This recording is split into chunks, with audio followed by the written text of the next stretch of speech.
Hi guys, I'm ArchieLuxury and today I'm doing an advertisement for one of my great fans here. I want to promote KK Design, which is a San Diego based interior designer who specializes in full service residential and boutique style commercial spaces from start to finish. New sofa, new kitchen, new house, or you just need some ideas or a second set of eyes, no problem. Work can be done via Skype, FaceTime, email, text, phone calls, or in person, depending on the size of the project. Restrooms and Rolex! Longays and living rooms, Pateks and pantries. She does it all. Is your house ready for your new timepiece? Follow her on Instagram at KATEK_INSPO. That's on Instagram at KATEK_INSPO. Reach her and check out her work at www.katek.design. Kate K all the way. Kate K all the way. Kate K all the way. Thank you very much. Please check her brilliant design out. Hi guys, ArchieLuxury on the ArchieLuxury channel. Today guys, I want to talk Patek Philippe.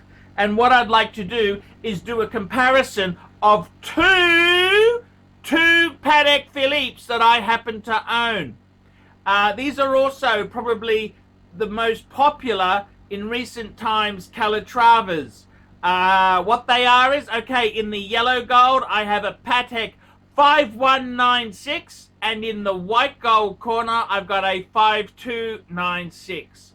So what are these pieces? What are they exactly? So let's start with the 5196 first. What is the 5196? Okay, so the 5196, it is basically Patek's modern incarnation of the original Calatrava. Now, the Calatrava itself came out in the early 1930s.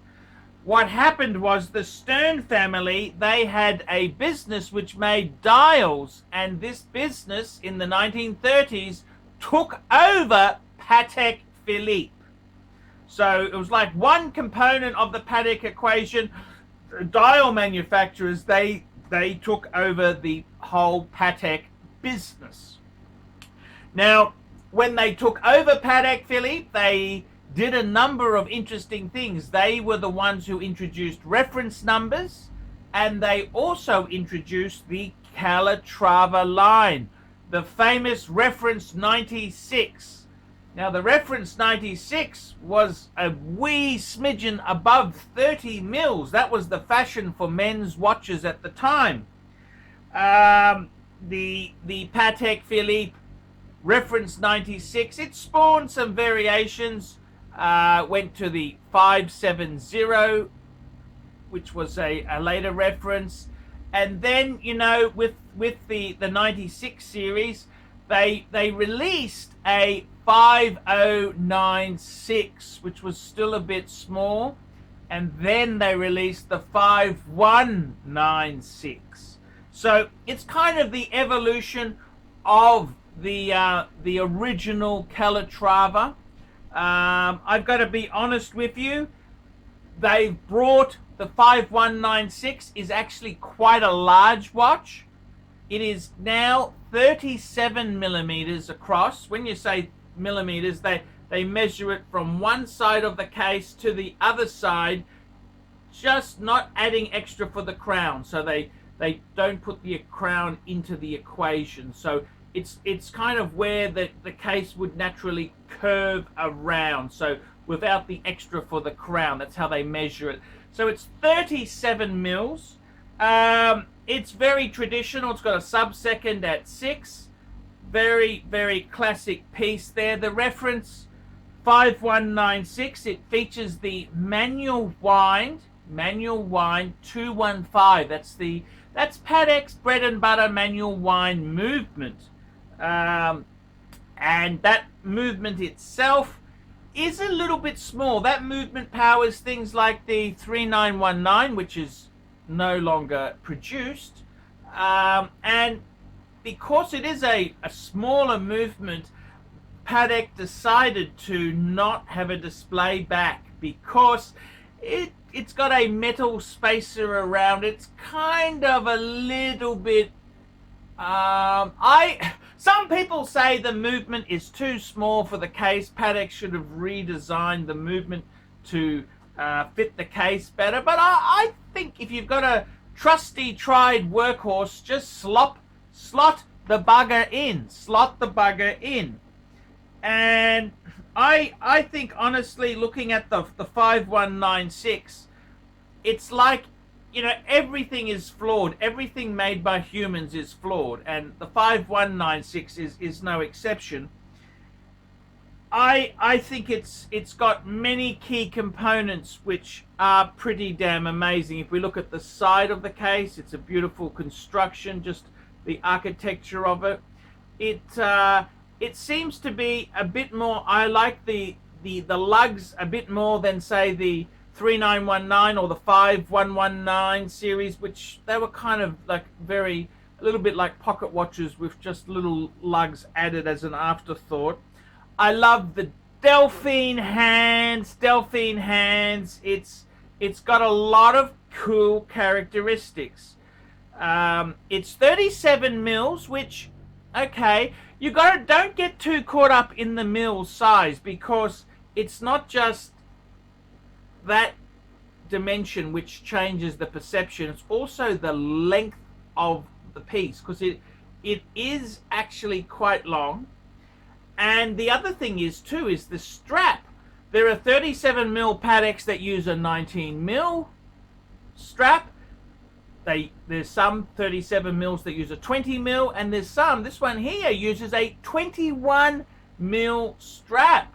So it wears a lot bigger than the 37 mil size. So don't be swayed by that there. It wears considerably large there. I think on the wrist itself there, I would say it wears like a 38.5 mil. That's my honest, true to God opinion of it, and I think it's just elegant, beautifully slides under a cuff.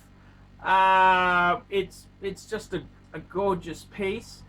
They do it in 4 metals. They do it in yellow gold, white gold, rose gold, and platinum. Now the platinum, of course, has got the gorgeous Breguet numerals, which I think is spectacular. But I must say, I think the purist, if you want to hark back to the original reference 96, I think the yellow gold is the way to go. I adore that metal. I think it's just got a lot of potential. Yes, yellow gold goes in and out of fashion, but hey, it'll never go completely out of fashion. Having money has never been unfashionable. So I think, as a watch, it's mechanical, manual wind. It's got a lot going for it. It's a very good entry starting point if you want to get into the brand. It is a fabulous watch to take you in. Now, the other watch is the 5296. The 5296. Now, the 5296, it actually has been discontinued in 2019, which is a great shame, because it really was like a 5196, except it was an automatic version. There are many similarities. There's the side case profile, although it has a polished side. The 5196 has a brushed. It's basically same case. It does have a display back because it's not using the 214 movement. No, this is using the 324 movement, which is a bigger movement with that large 22 karat gold rotor, the big rotor. Now, this piece itself here, is kind of the sister watch to the 5196. The 5196 is the manual wind. The 5296, it's the automatic version with date. It's got the date at 3. Surprisingly, I felt that it wears virtually the same as the 5196, but the 5296 is actually a 38 mil watch. It's 38 mils. It also has the 21 mil leather strap. So there's, you just don't even realize that it is actually a bigger watch. The I believe also the font they've used is slightly bigger to accentuate that 1mm size difference.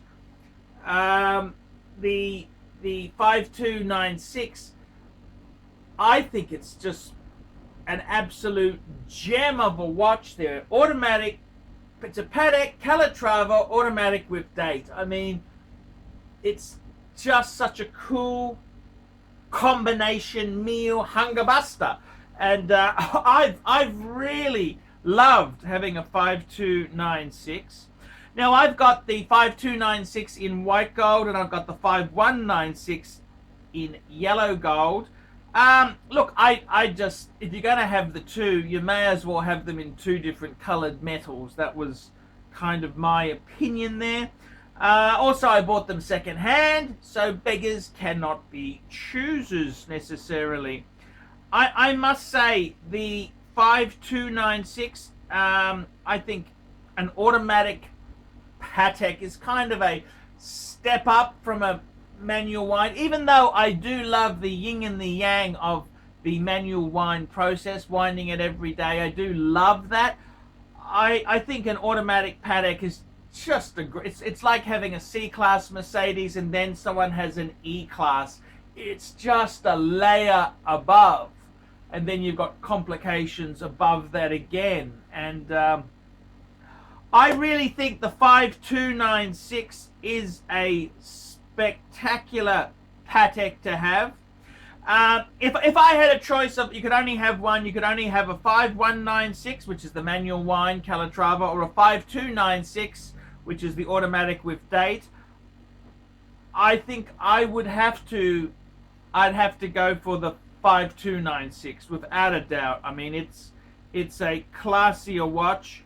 I really do enjoy the display back. I think that is another feature, another benefit of that reference is the display back. It is so beautiful to see that. I really get a lot of joy in owning a high, just a beautiful high-ranking Patek Philippe. This is the same movement that's used in the Nautilus and the Aquanaut. That 315-324. That the 315 was the original version. The 324 is the higher beats per hour version. I've got to be totally honest with you. I think if you've got a choice between a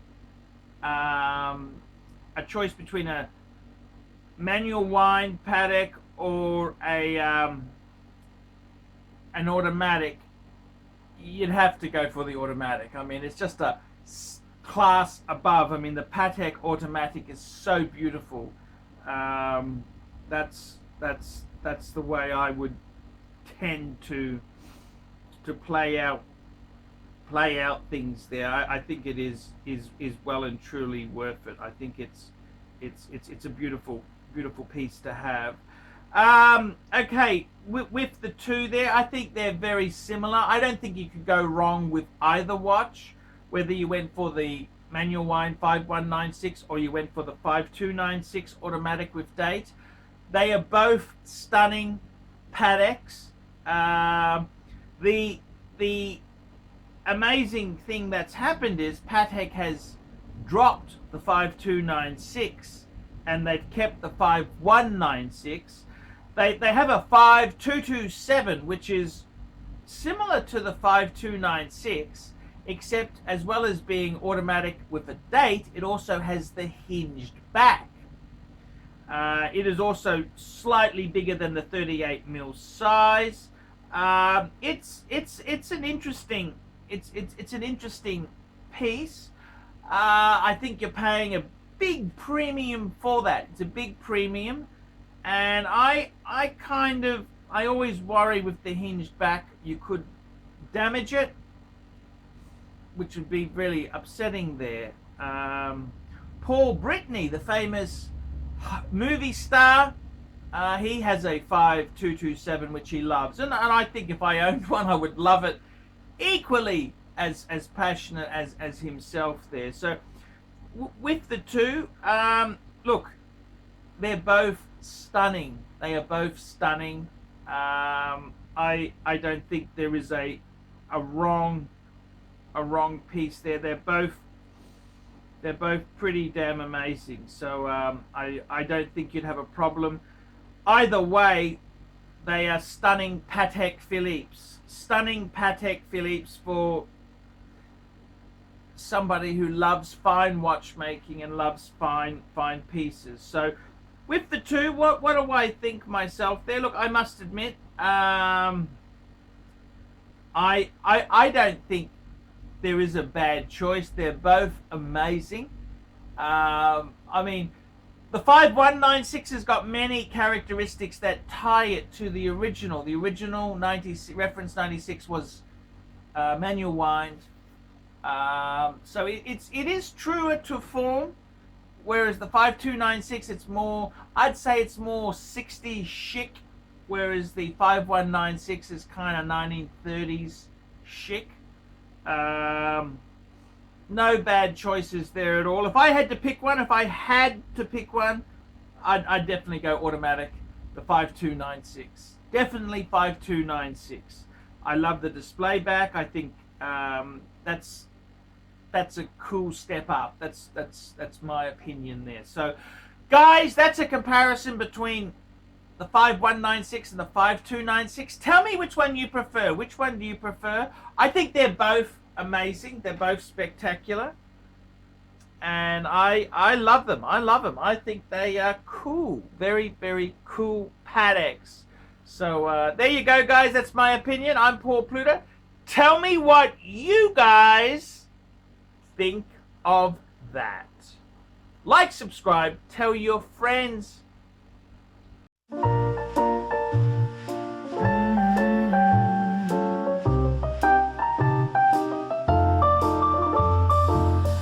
you mind if I stay for a while? All snuggle up in each other's arms. Do you mind if I stay by your side? Just looking at you at the time goes by.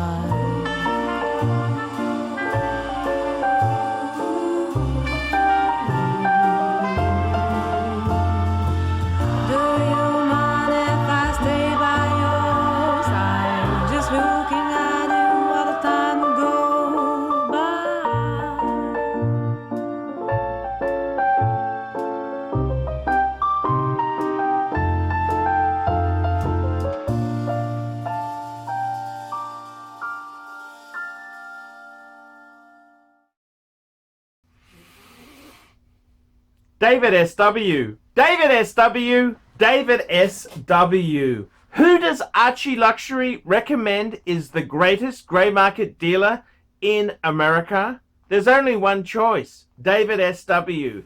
That's right, guys. I've got to tell you the honest truth. I have for a long time been looking for the perfect answer. Who do I recommend people go to see? Who do I recommend that people can go and buy watches? And I've got to be honest with you, the greatest pre-owned dealer for Rolex, Patek Philippe, Audemars Piguet is David SW. David SW. David SW. DavidSW.com. That's right, guys. I have been looking for a contact who I can very nicely refer people too. I am not in the selling business. Customer service, I'm too old to sell watches. I'm too old. I like to recommend my viewers to a reliable source. In Australia, I've got some great sources. There's Sydney Watch Exchange with Cove, Ronnie at Vintage Watch Co, Shani at European Watch Gallery. And in America, who is the best source for pre-owned Rolex? For all the hot models, there's only one person I would recommend, David S.W. David S.W. David S.W. That is the premier source for pre-owned Rolex. I gotta be completely frank and honest with you. Guys, if you are looking for a hot Rolex model, there is only one place you can go to. David S.W. David S.W. David S.W. Let's be honest, guys. There's no point schmoozing the dealers, the ADs. They're just a waste of time. Unless you're going to buy 20 pieces, you are wasting your time. What you're better off to do is pay the market premium and go to a good pre-owned dealer. Who do I recommend? David S.W. David S.W. David S.W. That's correct, guys. I want to tell you this now. I 100% stand behind David S.W. David S.W., the greatest pre-owned dealer in the entire United States of America. That's right. The greatest pre-owned dealer for Rolex, for Patek Philippe, for Audemars Piguet, David S.W. He even does things like FP Journe. David S.W. David S.W. David S.W. That's right. If you want to buy a pre-owned Rolex, a Patek Philippe, Audemars Piguet, there's only one good source I would recommend. David S.W. David S.W. David S.W. I'm Paul Pluta, the method actor who plays Archibald Chesterfield III, and I'm proud to recommend David S.W. See you later. Thank you for watching this channel. Hi guys, ArchieLuxury on the ArchieLuxury and the Paul Pluta channel. Today guys, I want to introduce a new company. This is Fame City Property Solutions. That's correct. They're located in Northeast Ohio. And Fame City Property Solutions replaces non-efficient lights with energy-saving LED lighting. Now, I got to tell you, the guys at Fame City, they will install energy-saving LED lights at office buildings, commercial warehouses, home improvement stores, grocery stores, schools, parking lots, and other residential homes. Customers of Fame City Property Solutions can save hundreds and even thousands of dollars on their electricity bills. Now, you can email these guys at famecitypropertysolutions@gmail.com. That's all one word there. famecitypropertysolutions@gmail.com. Fame City Property Solutions, specializing in LED installations. Come on, guys, help this business out. Fame City Property Solutions in Northeast Ohio. Come on, guys, get on board here now with efficient, energy-saving LED lighting. Fame City Property Solutions.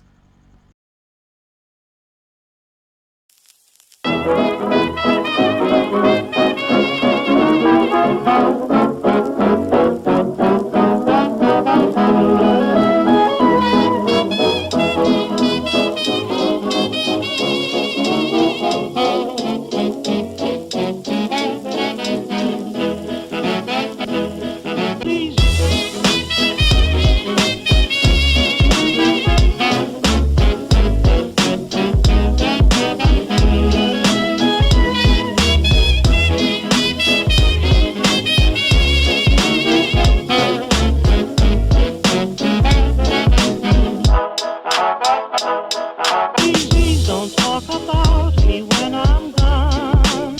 Oh, honey, though our friendship ceases from now